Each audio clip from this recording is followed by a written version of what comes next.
For that signed introduction. It's an honor to be here. It's a special treat to be here with two of my favorite people, Barry Bluestone and Elyse Cherry. It's great to be with you. Thank you for inviting me. Let me tell you the assignment Barry gave me that I'm going to try to accomplish in the next 15 minutes or so. The assignment was the role of housing and the role of government in housing, what has been, what should be. So I'm going to do a couple of things tonight. I'm going to talk a little bit about the history, how we even got to that question, which would sound like a really odd question to our founding fathers. Talk a little bit about the intervention of government in housing. Talk a little bit about what went wrong, why did we have the bust, and then as time permits, talk a little bit about what's at stake and why this is an important topic. So let me start a little bit with the history. I dare say, if one looked back at the history books, read the Constitution, read the Bill of Rights, read legislation for the first 100 years of this country, up until the late 19th century, you'd be hard-pressed to find the word housing. It was considered essentially a private matter. There were references to property rights, of course there were land grant programs, but basically the notion was housing is a private matter, and therefore the government ought not to intervene in that overall. And that was the way it was, again, for the first 100 plus years of our nation. It changed at the end of the 19th century, but had nothing to do with ownership and nothing to do with affordability. At the end of the 19th century, this city, as well as other cities in this country, were the home for new immigrants that helped our industrialization and helped urbanize this nation. And sometimes they lived in the god-awful worst conditions. And the first interventions in housing, the first references to housing in our country, had to do with issues of public health, had to do with issues of ventilation, had to do with issues of sanitation, not affordability, not owning your own home. So I once wrote a book on the origins of home ownership and tried to find out where it did begin in this country. And a couple of interesting anecdotes to share with you. The first reference I saw to home ownership had to do with, was in 1918, when the Federal Department of Labor started an Own Your Own Home campaign. In part to stimulate the economy, in part to give people the stability that they thought was warranted. It was followed a couple of years later by then Secretary of Commerce Herbert Hoover, who came up with a campaign called Better Homes for America. Again, a rhetorical flourish that said housing is important and people ought to live in decent housing. No money was associated with any of that whatsoever. It was purely rhetorical.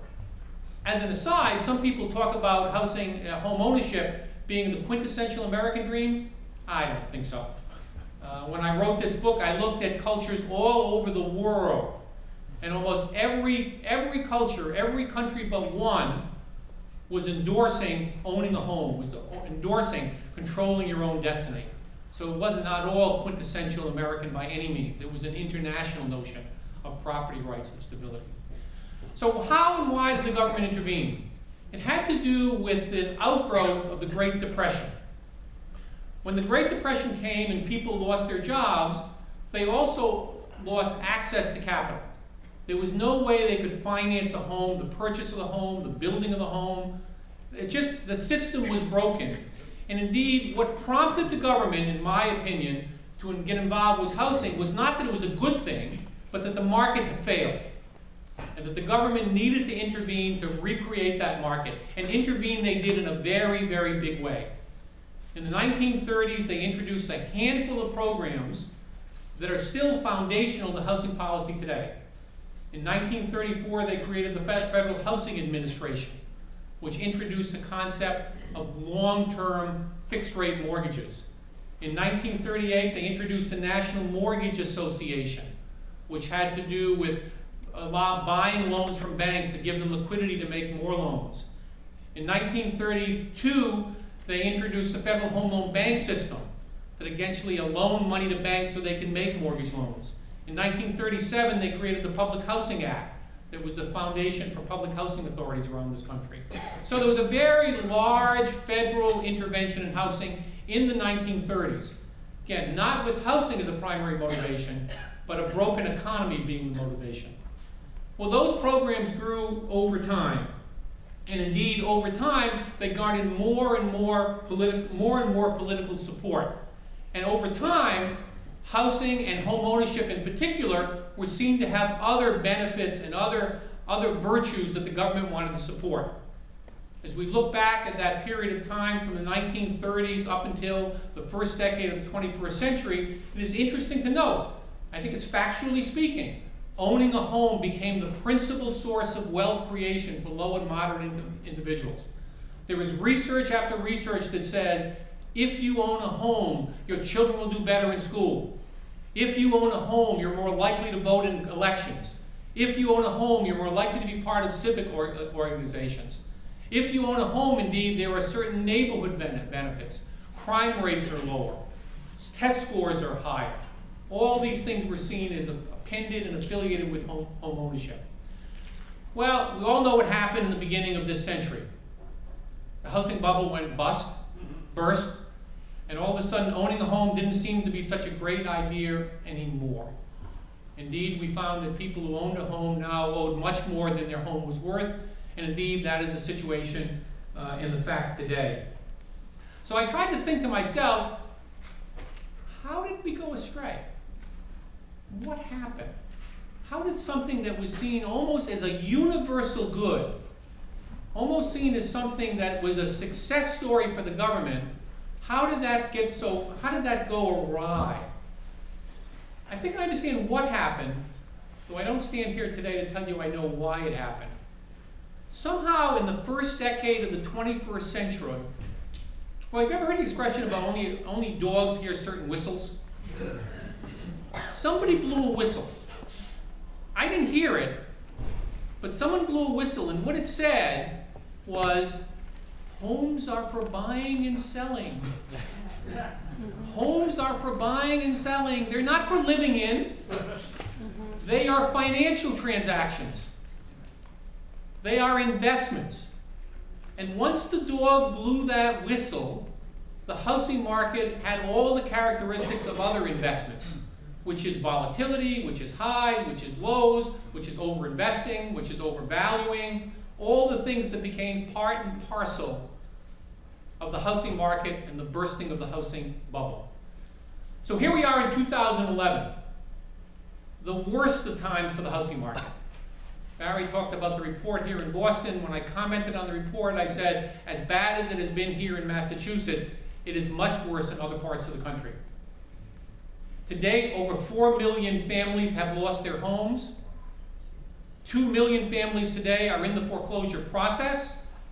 3 million families are more than 90 days past due. Even the most conservative estimates indicate that another 4 to 6 million families will lose their home before we're out of all of this. Houses prices have dropped dramatically.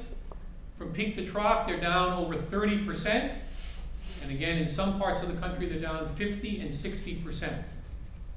The government is the sole supporter of the housing market today. In the second quarter of 2011, 95% of all the residential mortgages in the United States were guaranteed by, insured by, securitized by, held by the government. It is the sole credit allocator for housing finance in this country. And because of that, we're in the middle of a great debate, which really is the discussion I hope we can have a little later this evening, which is, should the government support housing? In a sense, that's not a real question today, because if it didn't, there would be no support. But at some point, when we get through this, when whatever the teaching tells us about what the future of the economy ought to be, and we kind of get through this period, the question's going to be, what's the role of government? And the way I like to look at that is, imagine what the world would look like without government in the housing market. So let's spend just a couple minutes thinking that through together, and then we can ask ourselves, is it worth the government intervening? So the preferred form of financing to buy a home in this country today is the 30-year fixed rate mortgage. It is amortizing. It is a mortgage instrument that has no prepayment penalty, which means if interest rates go down, you can refinance at investor risk, not at your risk. It is by far, today, the preferred form of financing. If there were no government, I ask, what are the chances we'd have that kind of mortgage? Well, let's think about that for a second. Home prices went down about 30%. So if I'm buying one of those mortgages, if I'm investing in one of those mortgages, that tells me you're going to have to put at least 30% down to cover what might be a fall in prices. Interest rates fixed for 30 years? I don't think so. Not in the kind of economy we have now. Interest rates are going to be variable. Interest rates are going to be adjustable, like they are in almost every other country in the world. Interest rates, are they going to be at 4%? Could be. The largest purchaser of mortgage-backed securities said 6 months ago that he would never buy another mortgage in the United States that wasn't guaranteed by the government. So someone asked him, never's a really long time, and you're a trader, which means there must be one price that you would buy it at. He said, yeah, probably if you add 300 to 400 basis points. That would be the price I would charge to absorb that risk. So that's what mortgages would look like absent any government whatsoever. Now, one might say, so what? Big deal. Well, okay, but let's think it through. The median cost of a house in the United States today is about $200,000. About. It varies a lot, different areas, ups and downs, but say 200 is sort of a round number. 30% of $200,000 is $60,000. Think of people struggling to make do, young families. What are the chances they're going to save $60,000 to put as a down payment? I'd say pretty slim. So the question we ask is not whether or not government should support sort of home ownership, but the question is, do we want to shut the door for access to home ownership for those families? We're not talking about the people living in tents. We're not talking about the most destitute. But is it important in this country to maintain the option of home ownership for working families? I come down on the side of yes, it is, within reason, not overly subsidized, clearly transparent. But I do think there is to use the economic terms, a positive externality, that there is a sense of a merit good in these young working families having a chance to own their home with these kinds of mortgages. Look what's happening in Boston today with rising rents. With these kinds of mortgages, it becomes a hedge against the rising rents. We should not repeat the mistakes of the past.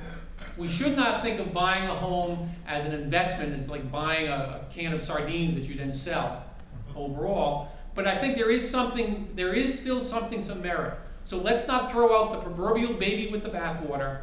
Let's revisit more responsibly, but let's find a way for that young working family to have access to a home of their own. Thank you very much.